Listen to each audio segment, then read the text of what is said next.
नमस्कार, आपलं सर्वांचं फेसबुक लाईव्हमध्ये स्वागत आहे. मी चैतन्य होळ. डेल्टा प्लस व्हेरियंट आपल्या वेशीवरती येऊन ठेपलाय. कोरोनाची दुसरी लाट ओसरली आहे. कोरोनाच्या तिसऱ्या लाटेच्या प्रतीक्षेत आणि विरुद्ध लढायला आपण सर्व सज्ज आहोत का, हा प्रश्न मोठा आहे. सध्या टास्क फोर्सने देखील अशा सूचना दिलेल्या आहेत की पुन्हा लॉकडाऊन करावं लागेल. नेमकं डेल्टा प्लस व्हेरियंट काय आहे आणि याच्यामुळे कोरोनाची तिसरी लाट येणार का, हे आता आपण डॉक्टर बोंडवे सरांसोबत जाणून घेणार आहोत. नमस्कार सर, आपलं स्वागत. नमस्कार. नेमकं काय आहे डेल्टा प्लस व्हेरियंट? त्याचं असं आहे चैतन्य की 9 मार्च 2020ला आपल्या भारतामध्ये SARS-CoV-2 या ओरिजिनल विषाणूचा प्रवेश झाला आणि पहिला रुग्ण त्या दिवशी सापडला आणि त्यानंतर मग हळूहळू रुग्ण वाढत गेले. 23 सप्टेंबरच्या दरम्यान 2020 ह्या रुग्णांची संख्या सर्वोच्च होती, म्हणजे 23,000च्या आसपास होती. मग ती कमी कमी होत साधारणतः जानेवारी अखेरपर्यंत 1800पर्यंत आली. ही झाली पहिली लाट. या सगळा आलेख जो आहे, बंद करा, सारखंच ठसकायचं, रिपीट करू.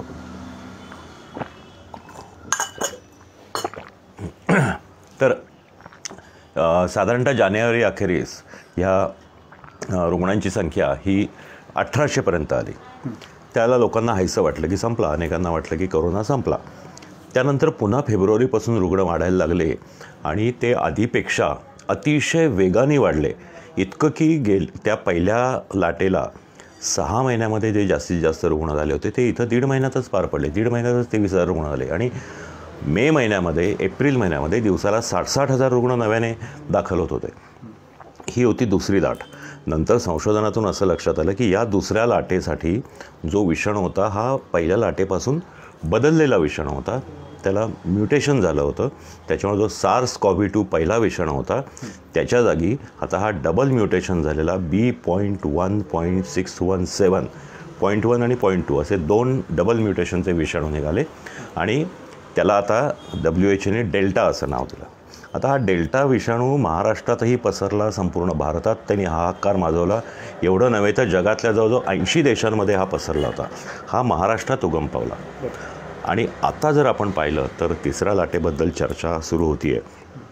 तर कसं असतं की कुठली लाट यायला, म्हणजे रुग्णसंख्या वाढायला लागायला कारणं कुठली असतात, तर मुख्य 4 कारणं असतात आणि 4 भाग असतात त्याचे. सर्वात प्रथम म्हणजे त्या विषाणूचं म्युटेशन किंवा उत्परिवर्तन किंवा नवीन स्ट्रेन तयार होणं. तर आता आपण जर पाहिलं तर हा जो डेल्टा विषाणू दुसऱ्या लाटेचा होता त्याच्यामध्येही आता उत्परिवर्तन झाले, त्याच्यामध्येही म्युटेशन झाले आणि डेल्टा प्लस किंवा AY.1 या नावाने एक नवीन विषाणू आता जन्माला आलेला आहे.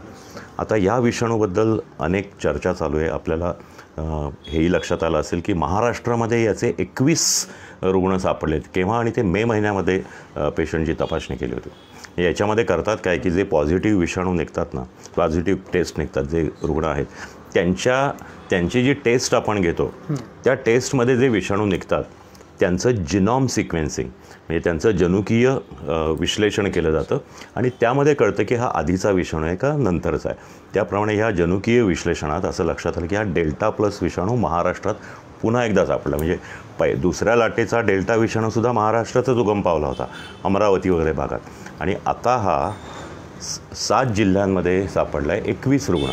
आणि हे मे महिन्यातली गोष्ट आहे आणि त्यानंतर परत अजूनही नवीन रुग्ण येणं चालू आहे.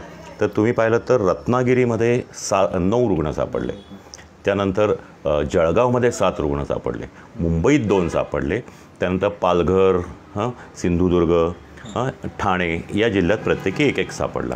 आता हे फक्त महाराष्ट्रातच नव्हे तर 1-2 दिवसापूर्वी जे आपल्याला कळालं त्याप्रमाणे मध्य प्रदेश, कर्नाटक, महाराष्ट्र याही राज्यांमध्ये सगळीकडे आहेत. अशा पद्धतीचे एकूण 40 रुग्ण भारतामध्ये सापडले त्या डेल्टा प्लस विषाणूने. आणि ही संख्या आत्ता जरी कमी वाटली तर याचं कारण असं आहे की फक्त काही निवडक सॅम्पल्स तपासली गेलेली आहेत. ज्या वेळेला डेल्टा विषाणू दुसऱ्या लाटेच्या सुरुवातीला लक्षात आला त्यावेळेला असे 5-6 पेशंट होते, पण तो किती वेगाने वाढला आणि किती वेगाने मोठी लाट आली. त्याच्यामुळे या विषाणूपासूनसुद्धा आता नव्याने पुन्हा तिसरी लाट येण्याची शक्यता आहे. आता या विषाणूचं जे वैशिष्ट्य आहे ते काय आहे, तर आपण जर पाहिलं तर त्याची जी संक्रमक शक्ती आहे ती या डेल्टापेक्षाही जास्त असावी असा अंदाज आहे. याचं कारण असं आहे की याच्यामध्ये जे म्युटेशन झालं आहे ते K417N हे म्युटेशन झालं आहे आणि ते त्या विषाणूच्या स्पाईक प्रोटीनबरोबर झालं आहे. आणि हा स्पाईक प्रोटीन बदलला आहे, तो आता ज्यावेळेला आपल्या शरीरामध्ये प्रवेश करतो त्यावेळेला आपल्या पेशींना जो चिकटतो तो काही रिसेप्टर्सना चिकटतो. त्याला AC रिसेप्टर म्हणतात.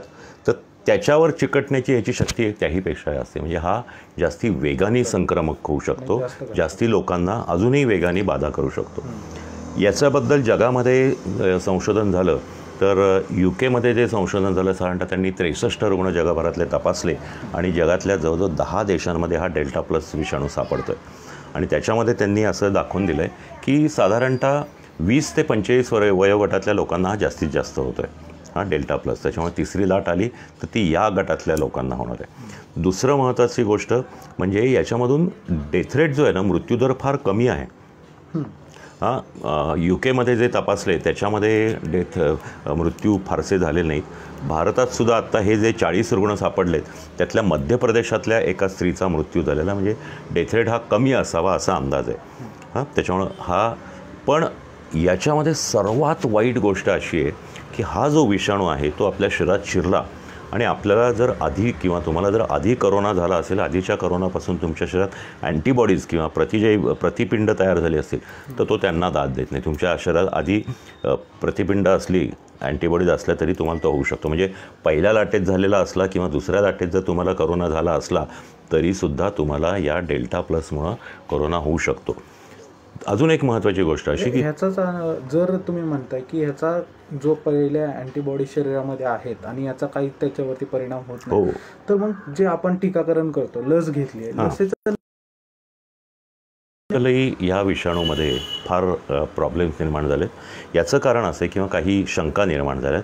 याचं कारण असं आहे की नुकतंच त्याच्याबद्दलही संशोधन केलं गेलं तर त्यामध्ये असं लक्षात आलं की आत्ता काही दिवसांपूर्वी भारत सरकारने मोनोक्लोनल अँटीबॉडीज नावाच्या एका औषधाला परवानगी दिली आणि त्याचे या डेल्टा विषाणूवर अतिशय चांगले परिणाम होत होते. म्हणजे डेल्टा विषाणूवर परिणाम करणाऱ्या अँटीबॉडीज या कृत्रिमरित्या बनवलेल्या आहेत या औषधात. पण त्याचा डेल्टा विषाणूच्या रुग्णांना परिणाम होतो आहे, म्हणजे दुसऱ्या लाटेतल्या रुग्णांवर परिणाम होतो आहे. पण हा जो डेल्टा प्लस आहे तो त्यांना पुरून उरतो, तो त्यांना दाद देत नाही. पण याचा अर्थ हा या औषधांनाही दाद देत नाही, कृत्रिम अँटीबॉडीजनाही दाद देत नाही आणि आपण लसीकरण केलं तर त्यालाही दाद देण्याची शक्यता कमी आहे. मुळामध्ये आपल्या ज्या लसी आहेत, सर्व जगातल्या सर्व लसी ज्या आहेत या मूळच्या पहिल्या लाटेतल्या विषाणूवर बनवलेल्या आहेत, त्याच्या अँटीबॉडीजवर बनवलेल्या आहेत. मुळात या सर्व लसी हा त्यांचा SARS-CoV-2वर म्हणजे पहिल्या विषाणूवर जेवढा परिणाम होतो आहे ना त्यापेक्षा कमी परिणाम हा या दुसऱ्या लाटेतल्या डेल्टा विषाणूवर होतो आहे. नुकतंच एक संशोधन आत्ता इन्साकॉग आणि केम्ब्रिज युनिव्हर्सिटीने प्रसिद्ध केलं. त्यामध्ये कोविशिल्ड किंवा ॲस्ट्राझेनिका आणि फायझर यांचं जो काही याला प्रतिकार करण्याची त्यांची जी शक्ती आहे ह्या डेल्टा प्लसला ती 1/8 कमी आहे. म्हणजे फक्त 12-12.5% आहे, इतका तो गंभीरपणे. त्याच्यामुळं हा विषाणू जर पसरला तर ज्यांनाही लसीकरण केलेलं असेल त्यांनाही होऊ शकेल. आता ह्या सगळ्या गोष्टीचं जर आपण पाहिलं तर म्युटेशन हा पहिला घटक हा जो आवश्यक आहे तिसऱ्या लाटेसाठी किंवा कुठल्याही लाटेसाठी तो झालेला आहे. दुसरी गोष्ट असते की लोकांचे प्रतिबंधक उपाय, लाट कुठलीही असो, पहिली असो, दुसरी असो, तिसरी असो, 5वी असो, 7वी असो, लोकांच्या दृष्टीने प्रतिबंधक उपाय तेच आहेत. ते म्हणजे मास्क वापरणं, गर्दीमध्ये न जाणं आणि हातांची स्वच्छता ठेवणं.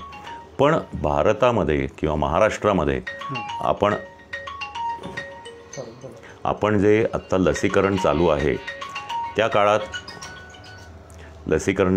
त्या काळामध्ये आपण जर पाहिलं तर लॉकडाऊन शिथिल झालं. आत्ता हे लॉकडाऊन जे शिथिल झालं त्यामध्ये पुन्हा एकदा रस्त्यावर गर्दी व्हायला लागली आहे, पुन्हा एकदा लोक मोठ्या प्रमाणामध्ये स्वैर हिंडत आहेत, मास्क आता जवळजवळ नाहीच आहेत. पण तिसरी गोष्ट म्हणजे जी काही परिसर स्वच्छता आहे त्याच्यामध्येही काही सुधारणा नाही आहे. आणि आपल्या लोकांमध्ये जी मुख्य टेंडन्सी आहे की आजारी पडल्यानंतर लगेच दाखवायचं नाही, काहीतरी किरकोळ उपचार करायचे किंवा समजायचं की मला याच्यामुळं आजार झाला, त्याच्यामुळं आजार झाला, त्यामुळं हे लोक अजिबात आपल्या आरोग्याकडे लक्ष देत नाही, डॉक्टरांकडे जात नाहीत, तपासणी करून घेत नाहीत आणि मग गंभीर होतात. तर हे पद्धत आत्ताही चालू आहे. हे तिसऱ्या लाटेसाठी आवश्यक ही लोकांचाही सहभाग आलेला आहे. त्यानंतर तिसरा जो महत्त्वाचा मुद्दा आहे की सरकारचं याच्यासाठीचे प्रतिबंधक उपाय, तर कॉन्टॅक्ट ट्रेसिंग आणि टेस्टिंग या दोन्ही गोष्टीमध्ये सरकार खूप कमी पडतं आहे. आपण जर पाहिलं तर जसजसे साधारणतः मे मध्यापासून जसजसे रुग्णांची संख्या कमी व्हायला लागली तशी टेस्टिंगची संख्या आणि कॉन्टॅक्ट ट्रेसिंगची संख्या ही खूप कमी व्हायला लागली आहे. त्याच्यामुळं जे असे लोक आहेत की ज्यांना बाधा झालेली आहे, लक्षणं नाहीत, ही लोकं बाजूला काढणं हे होत नाही आणि ते लोक पसरवत राहतात. ह्या लोकांना त्यांचं निदान होत नाही, ते पॉझिटिव्ह असतात, त्यांना कुठलंही लक्षण नसतं, पण त्यांना तपासणी न झाल्यामुळं ते सगळीकडे फिरत राहतात आणि आजार पसरवत राहतात. ते अजूनही चालू आहे, ते मोठ्या प्रमाणात चालू आहे. त्याच्यामुळे तिसऱ्या लाटेचा तोही फॅक्टर. आणि चौथं जे आहे की मी म्हटलं की वॅक्सिनेशन किंवा लसीकरण जे आहे, हे लसीकरण आपल्या इथं 16 जानेवारीला सुरू झालं.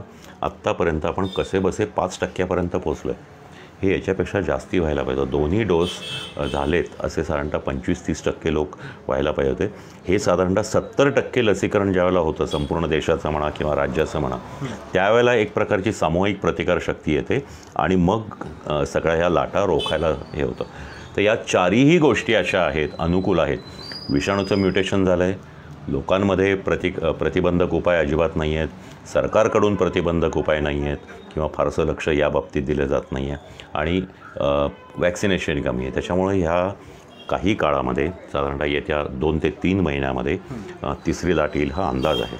त्याबरोबरच अजून एक असं आहे की आत्ताच जर गेल्या 2 दिवसातले आकडे आपण पाहिले तर लॉकडाऊन शिथिल केल्यामुळं, लोकांच्या या स्वैर वागण्यामुळं आणि वॅक्सिनेशन कमी असल्यामुळं आज पुन्हा एकदा थोडासा अपसर्ज दिसतोय, थोडासा पुन्हा रुग्णसंख्या वाढलेली दिसते गेल्या 2 दिवसात. त्याच्यामुळे तिसरी लाट सुरू होण्याआधी महाराष्ट्रामध्ये साधारणतः आत्ता 9,000पर्यंत आलं होतं, आता पुन्हा 10,000च्या वर जायला लागले.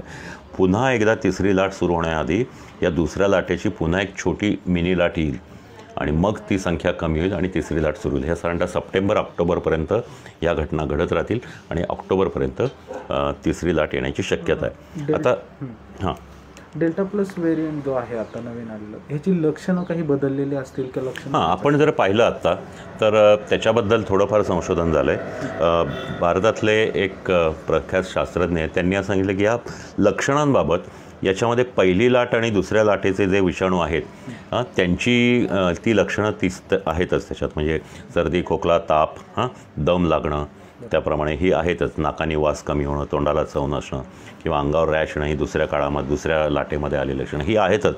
पण आत्ता आपल्या लक्षात आलं काही पेशंट्समध्ये पोटात दुखणं, पोटात कळा मारणं, जुलाब होणं आणि सांधे दुखणं हे आजार विशेष करून दिसत आहेत असं सांगण्यात आलेलं आहे. त्याच्यामुळे ही लक्षणं कदाचित थोडीफार वेगळी असतील की सांधेदुखीचा आजार किंवा पोटात प्रचंड दुखण्याचा त्रास या आधीच्या दोन्ही लाटेत नव्हता.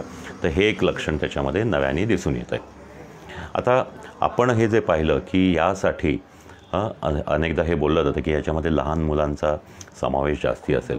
तर यामध्ये असं आहे की या संपूर्ण आत्ता डेल्टा प्लस विषाणू निघाला आहे त्याच्यामध्ये लहान मुलांचा विशेष अभ्यास झालेला नाही, त्याच्यामुळं ती माहिती आपल्याला आज नाही. त्याच्यामुळे हे खात्रीदायक पुराव्यानिशी सांगणं कठीण आहे. परंतु 1-2 तर्क असेल की डेल्टा विषाणूचेही गुणधर्म त्याच्यामध्ये आहेत आणि आपण आत्ता पाहिलं तर या दुसऱ्या लाटेमध्येच लहान मुलांना जास्तीत जास्त पुन्हा म्हणजे पहिल्या लाटेपेक्षा दुसऱ्या लाटेमध्ये लहान मुलं जास्ती बाधित झाली होती. म्हणजे आपण पाहिलं तर नगरमध्ये एप्रिल आणि मे या 2 महिन्यामध्ये जवळजवळ 17,000 मुलं 10 वर्षाच्या खालची मुलं बाधित होती आणि महाराष्ट्रामध्ये एप्रिल आणि मे महिन्यामध्ये जवळजवळ लाखापेक्षा जास्त मुलं बाधित होती. तर हे प्रमाण या दुसऱ्या लाटेमध्ये वाढेल. दुसरं त्यामध्ये असं आहे की आत्ता जे लसीकरण चालू आहे ते 18 वर्षाच्या वरच्या व्यक्तींसाठी आहे. या 18च्या खालच्या व्यक्ती, विशेषतः 10 वर्षाच्या खालची मुलं ही अशा ह्याच्यात आहे की त्यांच्यासाठी लसीकरण नाही, त्याची तयारी सुरू आहे. त्याच्यासाठी कोव्हॅक्सिन कंपनीने चाचण्या चालू केल्यात, पण ते प्रत्यक्षात यायला अजून काही महिने जातील. तोपर्यंत ही लाट आपल्याला गाठेल. त्याच्यामुळं हे या आजारामध्ये, या लाटेमध्ये लहान मुलांना याचं संक्रमण जास्त होईल असा हा अंदाज आहे आणि त्यासाठी सर्व तयारी सुरू झालेली आहे. परंतु एक गोष्ट लक्षात ठेवायला पाहिजे आपण की लहान मुलांना संरक्षण म्हणून इन्फ्लुएन्झाची लस द्यावी असं भारतातल्या बालरोग तज्ज्ञ संघटनेने जाहीर केलेलं आहे. तर सर्वांनी जी 10 वर्षाखालील मुलं आहेत त्या सगळ्या त्यांच्या पालकांनी आपल्या मुलांना इन्फ्लुएन्झा विरोधी लस जी आहे ती जरूर द्यावी. आणि दुसरी गोष्ट महत्त्वाची म्हणजे त्यांनाही हे जे आपले प्रतिबंधक उपाय आहेत ते पाळतील हेही त्यांना शिकवावं आणि त्या दृष्टीने आपण त्यांचं संरक्षण करू शकतो. त्यांच्यामध्ये कुठलीही लक्षणं दिसली तर त्वरित इलाज घ्यावा, कारण ह्या मुलांमध्ये शक्यतो बाधा कमी होते, कमी प्रमाणात होते आणि जर झाली तर त्यांच्यापासून इतरांना संक्रमण कमी होतं असं सांगितलं जातं. परंतु विषाणू बदलल्यावर कदाचित हे गुणधर्म बदलू शकतात. त्याच्यामुळे मुलांची काळजी घेणं आपल्याला या पद्धतीनेच हे करायला पाहिजे. प्रतिबंधक उपाय त्यांनी पाळलेच पाहिजेत. त्यांना थोडा जरी त्रास झाला तरी आपल्याला दाखवलं पाहिजे, कारण लहान मुलांसाठीचे बेड्स, ICU जर वेळ लागली तर व्हेंटिलेटर यांचं प्रमाण खूप आपल्याकडं कमी आहे. या मुळातच आपल्याला पण सरकारने त्यावरती जे लहान मुलांसाठी ही तिसरी लाट घातक आहे असं म्हटलं जातं, पण चर्चा खूप होतीये पण प्रत्यक्षात काही दिसत नाही. हे खरं तर मुळातच आपल्या देशामध्ये डॉक्टर्स कमी आहेत, त्यात बालरोग तज्ज्ञ अजूनही कमी आहेत. त्याच्यामुळे त्यांना कुठून उभं करणार आहे. दुसरी गोष्ट मोठ्या लोकांनासुद्धा 18 वर्षाच्या वरच्या लोकांना, वृद्धांनासुद्धा ICU आणि व्हेंटिलेटर बेड मिळत नाही आहेत. ते तिपटी चौपटीने वाढायला पाहिजेत. तर त्यांना मिळत नाही तर लहान मुलांना कुठून मिळणार. हा सगळा एक मोठं गोष्ट आहे. त्या दृष्टीने प्रयत्न चालू आहेत. आपण असं ऐकतोय पण प्रत्यक्षात डोळ्यासमोर फारसं काही दिसत नाही आहे. चित्र दिसतं. आपण पण शेवटाकडे येऊयात आणि नक्की या अनुषंगाने आता तिसरी लाट येईल हे अजूनही गाफील आहेत सगळेजण, आणि तिसरी लाट येणार आहे तर लॉकडाऊन कडक होईल का, या संदर्भात काय आहे आणि कसं असेल पूर्ण आता आपण जे आत्ता चर्चा केली यावरून तिसरी लाट येणार हे अटळ आहे. साधारण सप्टेंबर-ऑक्टोबर महिन्यातील तारीख पुढं मागं होऊ शकते पण येणार. हा विषाणू जास्ती आक्रमक असल्यामुळं ही लाट जास्ती मोठी असेल किंवा दुसऱ्या लाटेपेक्षा सुद्धा जास्ती लोक ह्याच्यामध्ये बाधित होतील, कारण ज्यांना पूर्वी होऊन गेलं आहे त्यांनाही होणार आहे. ज्यांनी लस घेतली त्यांनाही होणार आहे आणि ज्यांनी लस घेतली नाही पूर्वी झालं त्यांनाही होणार आहे. त्याच्यामुळं यांचा टार्गेट खूप मोठं आहे. टार्गेट ऑडियन्स जो आहे तो खूप मोठा आहे. त्याच्यामुळं यांना ही लाट नक्की येईल आणि ह्या लोकांना नक्की बाधा होईल. ही लाट मोठी असेल. पण एक गोष्ट अशी की गांभीर्याच्या दृष्टीनेसुद्धा ही तितकीच हे असेल, परंतु याच्यामध्ये मृत्यूदर कमी असेल एवढाच फक्त एक आशेची बाब आहे. पण ही लाट निश्चित येणार आणि त्या दृष्टीने आपण सर्वांनी तयारीत राहिलं पाहिजे. लोकांच्या दृष्टीने किंवा आपल्या सर्वसामान्य माणसांच्या दृष्टीने मास्क बांधणं, गर्दीमध्ये न जाणं, लसीकरण करून घेणं ह्या गोष्टी महत्त्वाच्या आहेत आणि सरकारने या गोष्टीकडे लक्ष दिलं पाहिजे. नक्कीच आपण आमच्यासोबत संवाद साधला आणि ही सर्व माहिती आमच्या प्रेक्षकांना दिली याबद्दल आपले खूप खूप आभार. धन्यवाद. धन्यवाद.